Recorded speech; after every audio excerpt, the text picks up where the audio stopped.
Tapi nggak bisa milih ya, nggak bisa milih senjata apa. Reload.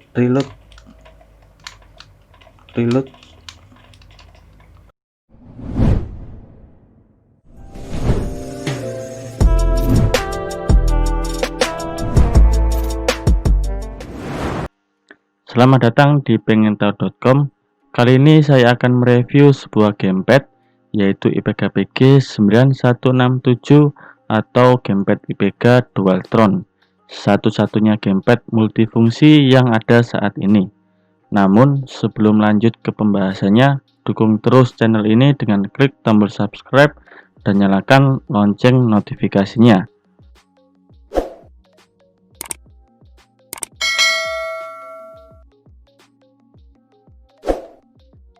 Gamepad IPK-PG 9167 atau gamepad IPK Dualtron adalah satu-satunya gamepad multifungsi yang ada saat ini. Gamepad ini memiliki dua pilihan joystick kanan, yaitu untuk full button dan single button, atau lebih tepatnya gamepad ini bisa digunakan pada mode single hand dan dual hand. Dengan mekanisme slide and lock, penggantian joystick kanan ini terbilang cukup mudah. Fungsi ini sangat berguna jika saya ingin bermain game FPS dengan mode single hand dan tinggal mengganti joystick kanan jika ingin bermain game action PES 2020 misalnya. Gamepad ini mempunyai batas minimal pergangan 135 mm sampai batas maksimal 220 mm. Dengan ukuran tersebut, smartphone dan tablet bisa dipakai menggunakan gamepad ini, asalkan masih dalam range pergangan tersebut. Dan yang paling membedakan gamepad ini adalah dengan adanya jack audio converter, solusi paling tepat untuk sebuah gamepad yang tidak terpikirkan oleh developer gamepad lainnya. Jika kebanyakan gamepad dengan tipe full button atau dual hand pasti tidak bisa digunakan untuk headset karena jack audio pada smartphone tertutup. Gamepad ini menjadi spesial karena adanya jack audio converter tersebut. Padahal jika saya ingin membeli konverter jack audio berbentuk L, masalah jack audio pada gamepad bisa terselesaikan. Sebelum lanjut ke gameplay menggunakan gamepad ini, saya akan membahas fisik daripada gamepad ini terlebih dahulu. Gamepad ini memiliki bentuk analog yang berbeda dengan gamepad lainnya, yaitu dua analog terletak di atas tombol button X, A, B, Y, dan D-pad jika saya menggunakan joystick kanan, dan memiliki satu tombol button R1 jika saya menggunakan single hand. Joystick kanan ini dikoneksikan dengan USB Type-C yang terletak di bawah joysticknya. Untuk mengganti joystick kanan, caranya sangat mudah. Tinggal press pengunci yang ada di belakang, tarik joysticknya, masukkan joystick satunya, dan kunci kembali. Joystick akan otomatis terdeteksi dari koneksi USB Type-C-nya.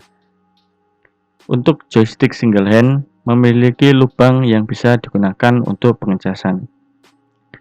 Gamepad ini memiliki 3 lapis peregangan, sehingga membuat panjang peregangannya lebih panjang dari gamepad IPK lainnya. Pastinya juga ada lapisan di bagian sisi untuk meminimalisir smartphone lecet saat dimasukkan. Untuk pengecasan, gamepad ini sudah menggunakan USB Type-C dan mempunyai kapasitas baterai 380 mAh.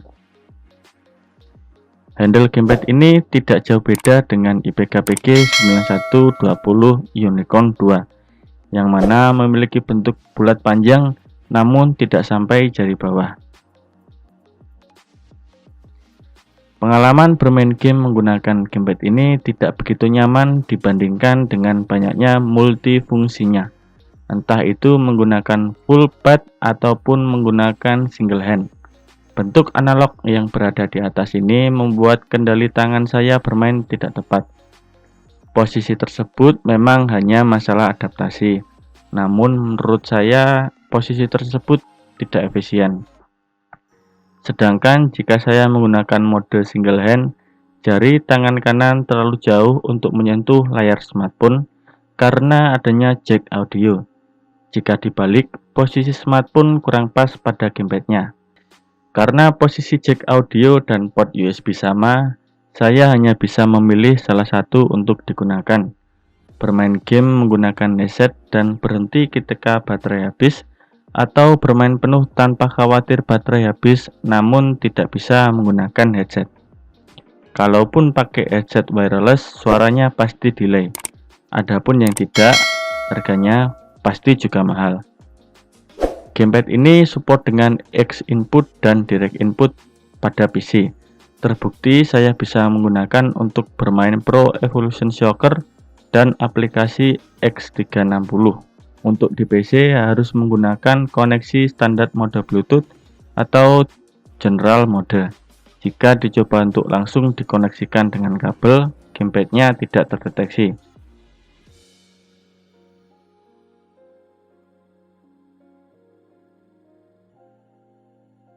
Gamepad ini juga sudah termapping game PUBG Mobile tanpa harus setting pada koneksi Android shooting mode, yaitu home plus D-pad kiri.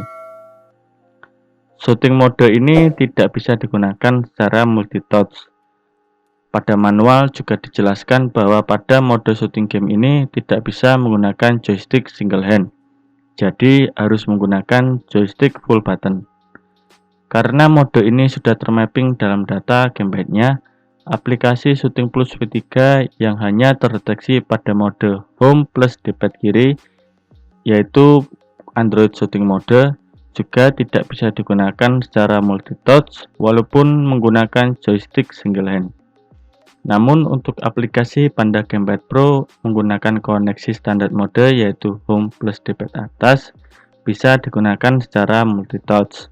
Bisa dilihat gameplay PUBG Mobile yang saya mainkan saat ini. Bisa menyentuh layar smartphone dengan bebas. Itulah beberapa poin dalam review gamepad IPK PG 9167 atau gamepad IPK Dualtron. Kesimpulannya adalah fitur multifungsi pada gamepad ini tidak sebanding dengan gameplay permainannya. Satu lagi yang kurang untuk gamepad ini adalah tombol button yang terasa receh dan kurang mantap. Padahal IPK juga bisa membuat button gamepad yang sangat nyaman ditekan. Contohnya adalah gamepad IPK PG 9037 tipe joystick. Perbedaannya terlalu jauh untuk urusan button. Harga gamepad ini juga terbilang cukup mahal. Ditambah, jika ingin menggunakan mode single hand, kita harus menggunakan aplikasi Panda Gamepad Pro untuk bermain shooting game. Karena jika menggunakan Shooting Plus V3, tidak bisa digunakan secara multi-touch. Namun itu hanya pendapat pribadi saya mengenai gamepad ini. Semua juga dikembalikan kepada pengguna masing-masing. Terima kasih sudah menonton video ini. Semoga bermanfaat bagi kalian semua. Sampai bertemu di video selanjutnya.